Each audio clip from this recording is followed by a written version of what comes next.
Hello, and welcome to the OUTLIER podcast, the podcast for everyone who is interested in building better homes.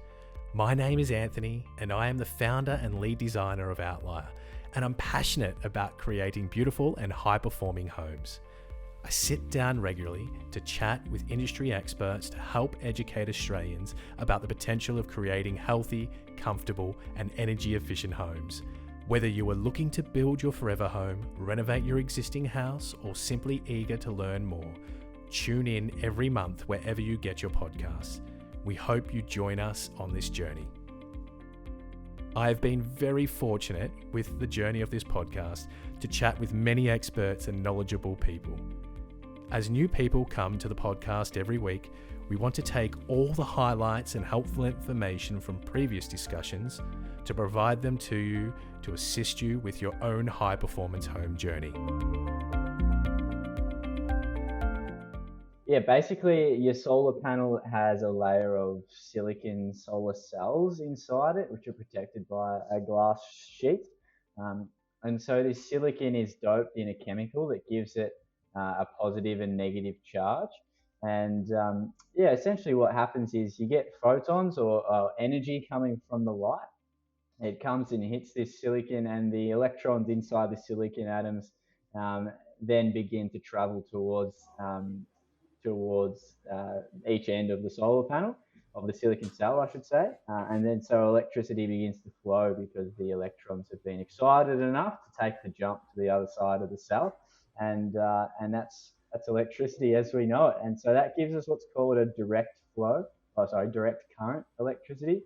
So that's just a steady flow of electricity flowing through a cable. So that's the same as what we get in our little AA batteries and things like that. That's what we're used to. However, in our house, that's not compatible with our house. Our houses actually use what's called alternating current. So if you've ever grabbed a camera and filmed a light that's on in your house, you'll notice that it's flickering. You can't see it with your eye, but your camera will see the lights flickering. It's because the current's alternating through the lights, actually pulsing back and forth really fast. And so to make this energy from your solar panels usable by your house, we have to put it in through an inverter, or it should be called a converter. It converts it from direct current to alternating current, and then it can be used by your house and can be used to the grid as well. So you'll just have your own little power station up there on the roof. So it's cool to know how it works because, as I've just said, it's actually powered by light, not by heat. So some people think it's 45 degrees outside, solar system must be roaring today, but it's actually not quite the case. Actually, 25 degrees is normally around your optimum temperature, and you actually start to get a D rating as it gets hotter. So anyone listening somewhere cold and miserable like Kyneton or Ballarat, solar could still be for you. That's cool. And then with the electricity, it'll come down from the roof through the inverter into your house, and ultimately, hopefully, it'll get all used up by your house. If there's anything extra left over, it'll get sent back into the grid, and you'll get a little money for it from the power company. There's two sort of big words that we'll throw around. One is feed-in tariff or feed-in credit, and the other one is a rebate. So the first one, coming off the back of what I've just said about putting energy into the grid, that's a feed-in into the grid. So you get a feed-in tariff or feed-in credit on your electricity bill for that. So you'll get about 6 cents per kilowatt hour for that. Important thing to pause and explain as well, a kilowatt hour, because a kilowatt and a kilowatt hour are not the same thing. So basically one is a unit of energy and one is a rate of energy. So think of it, if we use water, for example, a kilowatt could be a litre per second. So it's the rate that we're creating electricity. It's instantaneous. So we're creating 1 kilowatt of electricity. And then a kilowatt hour is that energy that power multiplied by the time that it's done for. So if we're producing 1 kilowatt of electricity for a whole hour, that's 1 kilowatt times 1 hour equals 1 kilowatt hour. Maybe it's better to think of kilowatts like litres per second, and a kilowatt hour is how many litres of electricity I've actually produced. So for every litre you send back to the grid, you'll get sort of 6 or 7 cents now, which isn't as much as it used to. But as I think we'll talk about probably later, I'm a big fan of monitoring and really being tuned into your system. So you make your money by keeping it in the bank, we say, by not purchasing power from the grid, just being as self-reliant as you can. My goal actually isn't to pump energy back into the grid for you or for my customers. It's to use your self-consumption, get that as high as you can, so using your own energy. And then, so that's the feed-in tariffs or the feed-in credits. And then the other big word, of course, is the rebates. This is why we all pay taxes, get free money from our governments. And in Australia, we're lucky enough. We've got 3 governments, federal, state and local council, and 2 of them are giving us free money. So that's pretty good. So first rebate is the federal rebate. That's called the STCs.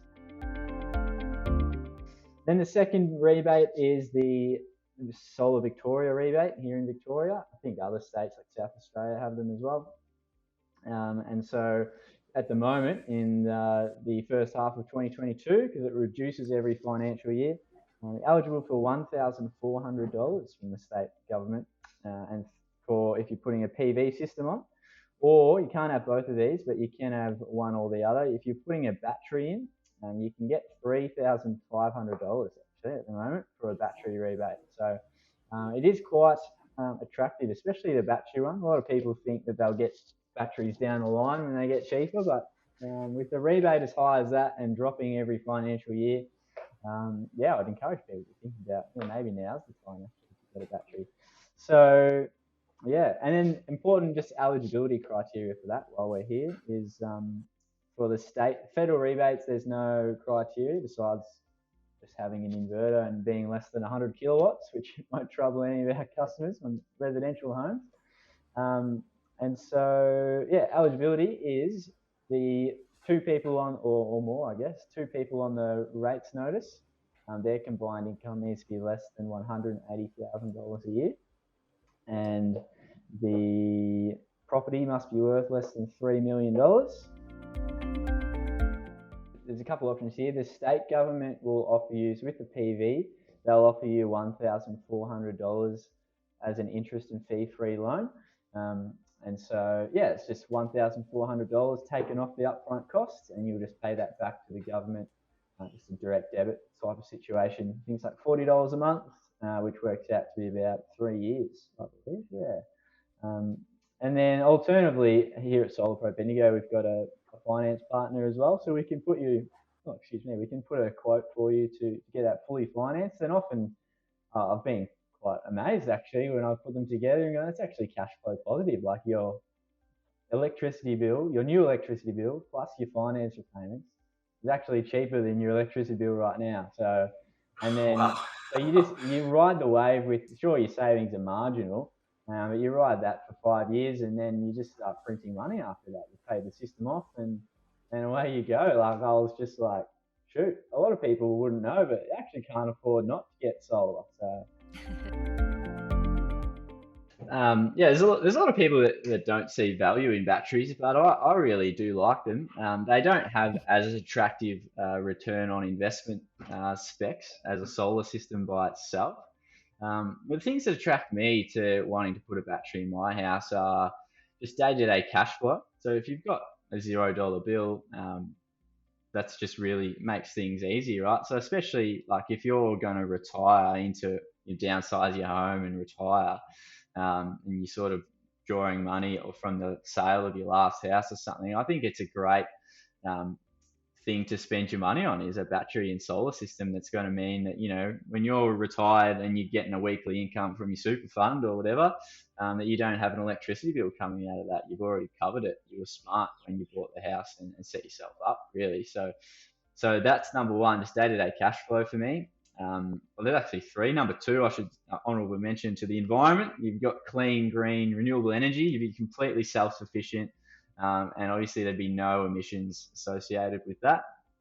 And the third thing is that you've got whole house backup. So often, if someone's going to run into a light pole, what is it called, a transmission tower or something like that, and bring the power down in the whole street, often most batteries can back up your entire house, and so you don't even realize that you're off, that the grid's not on, because the battery kicks in and lights don't even flicker. You'll just get a text message from your battery saying, "Hey, I've got your back, my friend," and you party on. That's not the way that we deal with solar. The way to make money from solar is by not buying electricity from the grid. So it's just being self-reliant, self-sufficient. And so if you don't have a battery in particular, monitoring is the way that you can actually just get everything out of your system. So you can have a look at your app and say, you'll see a curve of like when your solar was producing, and you'll see a little black line of when you're using electricity, and you'll see little spikes when dishwashers and washing machines come on. And so basically, it's just so important that you look at that every now and again. You look back on the day and you say, oh, there's a black spike just outside the yellow curve there. So basically, the easy way to do it is anything underneath this yellow bell curve on your app, that was free. That didn't cost you anything. So I say people just go nuts during the middle of the day. Like, does the grid need to be redesigned? The answer to that is yes, but often people blame us. They blame the solar industry for the grid needing to be redesigned. So solar isn't the reason the grid needs to be redesigned. The reason the grid needs to be redesigned is because our current method of creating electricity is really dirty and destroying our planet. So we have to do something anyway. We have to move away from coal power because it's destroying the planet, creating emissions, all sorts of problems. And so it's just a way of life that while we're redesigning it anyway, and we're looking at those solutions, we look to solar and we look to wind, and we're like, well, how do these energy sources operate? And let's design the system around these energy sources. And so there's sort of many sub problems within going to rely on renewable energy. With solar, for example, a big problem is that all the energy is produced in the middle of the day while a lot of people are at work. And often there's not heaps of demand at that time, so supply can outstrip demand. So yes, we actually are redesigning the grid. There's a new term called a virtual power plant, wherein eventually we'll tear up a power plant like a coal powered one, split it up into 1,000 homes with solar and batteries on them, and then your solar will get soaked up into all these batteries that are all connected to the grid. And then when there's a demand or when there's no demand, these batteries can be triggered remotely. You opt into this. It's not forced by any means, but you opt into this. You'll get paid well for it, like $200 a year for participating. All the batteries can work together as one big sponge. They can soak up that excess in the middle of the day, and then they can release it back at night. And for the individual homeowner on a micro scale, you're always financially better off because there's no maintenance costs of a coal power plant anymore. So they're paying you that money to let them access your battery and solar. So that's a really cool thing. And the other part to that question was, are we going to get, I've heard that it's called the solar tax. People are scared about the solar tax. They're going to start charging us to send electricity back into the grid. There's red flags happening everywhere. That is something that Powercor's come out and said that they won't be doing until 2025, I think at least. And even if they do it, the distributor, so in our region it's Powercor or City Power, they need to have a really good reason for needing that to sort of finance the redesign of the grid. Because the grid, wasn't really designed to have energy sources scattered throughout it. It was originally just one energy source in the Latrobe Valley, and then they just carted it around the state. So there's some costs associated with that, and so we've got to pay for it somehow.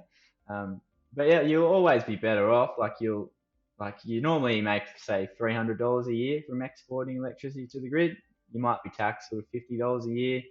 It's not a huge deal. And if you ask me, you should be using your app, and you shouldn't really be exporting that much to the grid anyway. You should be getting a battery or getting an electric car or putting the dishwasher on a timer and running it during the day while you're at work. So if your roof's looking bad or you're structurally not sure that this old weatherboard house is going to take for 20 kilos per panel. That could be one, but it's very rare that we find someone that's not suitable. The only other one is a pressed aluminium tile. If anyone out there has any of those, I'm not sure that any installers want to be touching those because they are notorious for getting roof leaks after solar installers have a crack at them. So we don't really touch those anymore. They're pretty rare. If you're building a shed that you want to put solar on, please give us a call or your electrician a call, but yeah, preferably a solar electrician, because the cable that connects your house to your shed has to be the right size. So if you just go for the cheapest shed you can find and the cable run is part of the shed deal, it might not be big enough to actually export solar back to the grid. So just give us a call first so we can size that up for you and make sure it's done right and we're not digging a $3,000 trench to fix it. I sort of hate saying this, but we'll go with a 6.6 kilowatt system. That's the number. It's the magic number in the solar industry. I'd love to know why, but anyway, it is what it is. So most people install a 6.6 kilowatt solar system on their houses. Yeah, can you maybe quickly explain what that means? Yeah, so that's talking about the wattage of the solar panels combined on your roof. So often, if we have 370 watt panels and we have 18 of them together, it's 6,660 watts or 6.6 kilowatts, a kilowatt being 1,000 watts. And then that's often paired with a 5 kilowatt inverter. So we do oversize the panels to the inverter, which is good just because we don't have full sunlight all the time. So if we have 80% sunlight, but we've got 130% oversizing of our inverter, then we can still get that 5 kilowatt output that we're hoping for. So that's a really popular system. A lot of people probably don't need that much solar, to be honest. They're just exporting it to the grid, not getting much for it. And some people need more if they've got swimming pools, electric cars, big split systems and things like that. But nevertheless, that seems to be the most popular one that I'm seeing. Just around. Once you type solar in Google once, 6.6 kilowatt ads will haunt you forevermore.